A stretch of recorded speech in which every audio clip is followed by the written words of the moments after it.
First off, expressing our gratitude as a family for each of you. Thank you for being here. Thank you for your texts, your phone calls, your cards, your messages, your thoughts, your prayers. We appreciate them. We were at Mom and Dad's house yesterday, and there was a stack of cards about that thick that came just in the last 2 days. So thank you. We appreciate it.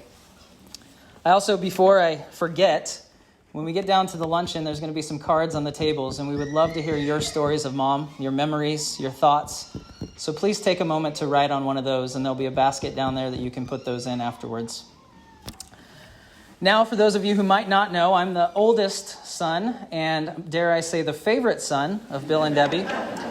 And you know, Kevin, if you wanted to do this, you could have wrote the story you wanted to write, but you chose not to be up here, so that's my story, and I'm sticking to it. You know, it's funny because I didn't know until this last week that Kevin and I had the same kind of tradition when we'd call Mom. We'd call her and we'd say, "Hey, Mom, it's your favorite son." And she'd say, "Hey, my favorite oldest son," or "Hey, my favorite middle son." And we'd say, "Yeah, favorite son." And she'd correct us again. And, you know, but we always tried. We always tried to get her to admit that we were her favorite. But you'll notice we never said favorite child because, I mean, Linda's got that locked down. That was a foregone conclusion at that point. And Uncle Kyle, you're right. You told us from the beginning, and that was the case. But as I started thinking about it, in reality, we were all her favorites. Mom's life revolved around her family. It revolved around her kids. You know, I started thinking, I'm trying to figure out what I'm going to write, and I'm like, well, what did Mom like? And it depended. If she was hanging out with me, she liked soccer and the Sounders. If she was hanging out with Kevin, she liked baseball and the Mariners. If she was hanging out with Linda, they talked about horses. It really didn't matter. She just wanted what she liked, and what mattered to her was what her kids and her family cared about. And my guess is that each of you found that to be true as you interacted with her as well. She didn't like to talk about herself. She liked talking about you. She liked knowing what was going on with you. She liked finding out what was exciting in your life. And as we were talking as a family this last week, that's the thing that kept coming up over and over again, is how much she loved people, how much she cared about everybody that she interacted with. You know, her joy came from watching and supporting and cheering on those that she loved, whether that was her husband or her kids or her grandkids or family or friends. It didn't matter. She loved cheering each of us on. You know, she didn't need to be in the spotlight, but she loved watching those that she loved shine. That's where her joy came from. And, I mean, if we're being honest, she kind of liked being in the spotlight once we got her there. But you had to push her a little bit. But, you know, whether it was when she was recognized, in this picture, she was recognized as the Washington State Cattlewoman of the Year, or when we, with much coaxing, got her on a horse to actually be in a show, and she won grand champion at the Oregon Morgan Classic. She really enjoyed it. She enjoyed doing what she loved. And what she loved was her family and her friends, her kids, her grandkids, and her horses too. I mean, we'll talk a little bit more about those in a little bit, I'm sure. But and speaking of love, you know, Dad, you said something this last week that I kind of had to chuckle about. We were talking about how much she loved her kids, and he said, "Yeah, I was number one until the kids came along, and then I kind of got pushed to the side a little bit." But Dad, I just want to say publicly what we all know is true. I knew I was going to cry when I said this. She loved you so much. She still does. I know that, you know, it's become obvious in the last week, sometimes painfully so, but it's become obvious how much she loved you and how she loved to serve you. Some of you may know this, some of you might not know, but Mom showed her love through service and through gifts, and I can't read my notes anymore because there's tears. Hold on. And I don't know how this stupid thing opens. Hold on. I'll go with the handkerchief. Here we go. All right. Okay. All right. Thank you. Some of you may know, some of you might not, but I'll bet Dad can count on one hand the number of time in 37 years that my mom was able to and was home and did not cook him breakfast. That's amazing. And not only did she cook breakfast, but she made his lunch. And when he got home, dinner was ready. And some might say that's old-fashioned. I say it's love. She loved to serve. She loved to take care of those that she cared about. Now, she also would make it a point to tell you that she could be up at 5 a.m. to cook Dad breakfast and be back in bed by 5:30 and go back to sleep. So she wasn't shy about sharing that as well, but she was up and she loved serving. She loved serving Dad. You know, she loved to bake. It was funny and sweet. You know, when we told my kids that Grandma wasn't going to make it, one of the first things my daughter said was, "Who's going to make Grandpa chocolate chip cookies? And he's going to have to eat frozen breakfast for the rest of his life." And we assured her, and the rest of our kids that he does know how to make breakfast. He just didn't have to very often. And, you know, it was a rare time, and any family or friends that came over, you know this. It was a rare time that you showed up at Mom and Dad's house and there wasn't a big Tupperware tub on the counter full of chocolate chip cookies, or a pan of brownies, or a German chocolate cake, or anything else. She loved making those treats, and she loved sharing them. You know, when us kids got older and we moved out, she'd send us home with bags of cookies. And if she didn't, you know, I would stop by and say hello sometimes, and I would grab some, and I would get in trouble for grabbing 4, but I said, hey, if my kids can have 2, I'm older. I get 4. So we would take more. And, you know, as we think about these memories of Mom, and I know each of you have them, and especially Dad, for you, I hope you see those memories for what they are. It's Mom showing you that she loves you, even when she's not right here. When you wake up and breakfast isn't there, it's a reminder that Mom loved you and she made sure you had that. Here we go again. All right. Christ said, "Greater love hath no man than this, that a man lay down his life for his friends. True love is sacrifice." And in my 36 plus years of experience with my mom, I don't know that I knew anybody that sacrificed more for the people that she loved. She was always sacrificing. She was always looking after somebody else. We joked that Mom didn't meet a stranger. She didn't know a stranger. There wasn't anybody she didn't like. We were joking that this place was going to be full because people that she ran into in the Safeway checkout line were going to be here. And the check stand person was going to be there, and probably the person that bagged her groceries. Because that's just how she was. You know, she loved everyone. She wanted to be friends with everybody. And she loved her horses. We would be remiss if we didn't mention her horses. You know, many of you probably read in the obituary that she always joked that the reason that her and Dad got married was that he had a place for her horses, and that was important. And there was a lot of horses through the years. There's still a lot of horses. You know, we were talking, and my wife said yesterday, you didn't mess with Mom at horse shows. You know, she was all business. You know, she was all about getting the horses ready and taking care of and making sure that whoever was going in for the next class was ready and looked good and that the horses were taken care of. She loved her horses.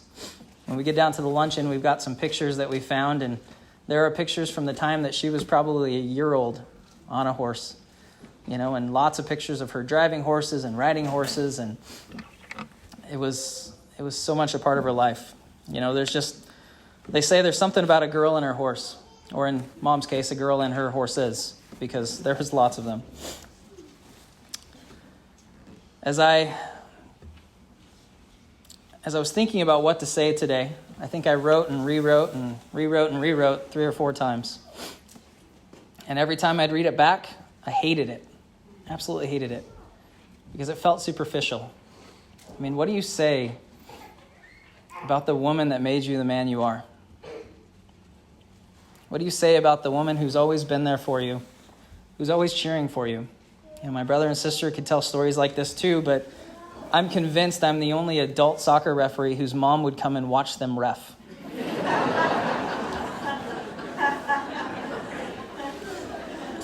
I'm probably the only ref in the world that had somebody cheering for him. But that was her. So how do you say something about somebody like that? How do I find the right thing to say to truly honor my mom? I don't know.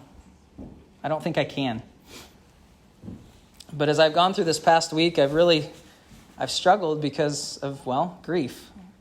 It's a new feeling. It's a new experience for me. My daughter said the same thing. This is the first time she's lost somebody close to her. It's the first time I've lost someone real close to me. And it's an interesting thing because it's different for each of us, and it's very unique.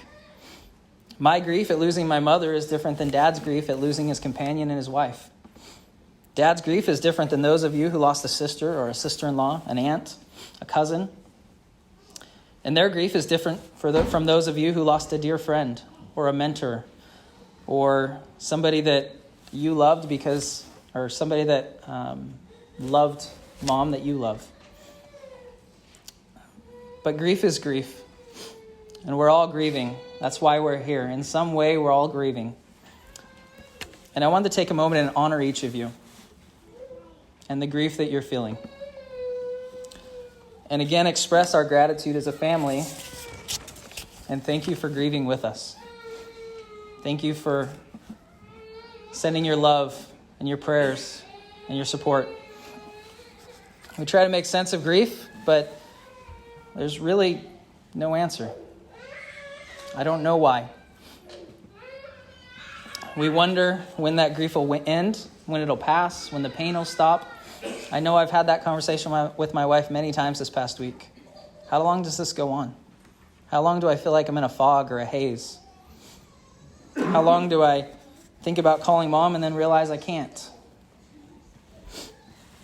As I was thinking about that, I thought of last Saturday when we were all over at Dad's house.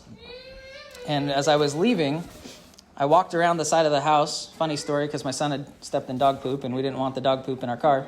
So I walked around the side where the hose was, and I saw that there was a PVC pipe, and it was leaking. It was spraying water. And I'm like, oh, geez, Dad's got enough on his mind, and now I got to go tell him that there's a dang leaking pipe, So I go back in, and I'm like, Dad, I'm really sorry, but there's a leak around the side, and I'm sorry I have to tell you this. And Dad just said, no, that I can fix. I can do that. And I think sometimes that's how we feel with grief. We can't fix it. And that's why it's so hard. We can't stop it. We can't control it. But I realized that just like Dad said, oh, I can fix that when he saw that pipe, the Lord sees our pain and our grief, and he says, I can fix that.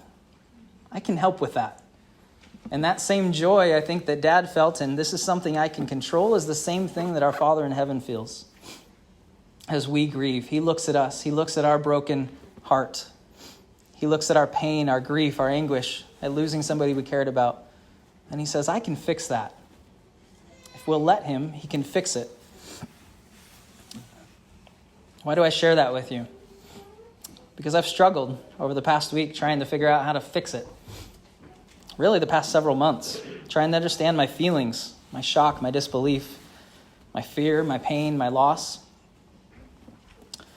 And the only thing that's kept me going through that time is the hope of having my grief turn to comfort, my pain turned to joy, my loss turned into a reunion. That's the only thing that's kept me going. I find comfort in these words from a man I greatly respect.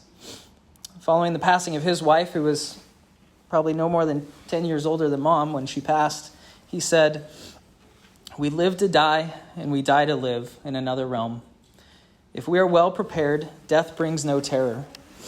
From an eternal perspective, death is premature only for those who are not prepared to meet God." And by the way that my mom lived her life, the way that she sacrificed for those that she loved, the way she served and cared and lifted those around her, I know that she was prepared, and there is no terror for her now, no pain, no discomfort, only joy. Our temporary loss is her eternal gain. She's still loving and supporting each of us. I hope that as you go to a cattleman's banquet, a cattleman's meeting, a sage hens activity, a Mariners game, a Sounders game, a horse show, if you go to Tequila's or 12 Hawks, any of those places, I hope you feel my mom's love. And when you feel those memories and you think for just a split second that you're going to break down, that you miss her, however that feels and looks for you, I hope you'll remember that that's my mom telling you that she loves you. She's burrowed her way into your heart. And that she's still cheering you on. I want my kids to know that. That's something that I felt so strongly in the last few days. Grandma's not gone. She's still cheering you on. She's still looking after us. She's still caring for us. It's present tense. And this is just a temporary separation. I want you to know that I know that's true. I bear you my testimony that that is true. God loves us. He sent his son to die for us and to be resurrected so that my mom too can be resurrected and that we can see her again. And I leave that with you in the name of Jesus Christ. Amen.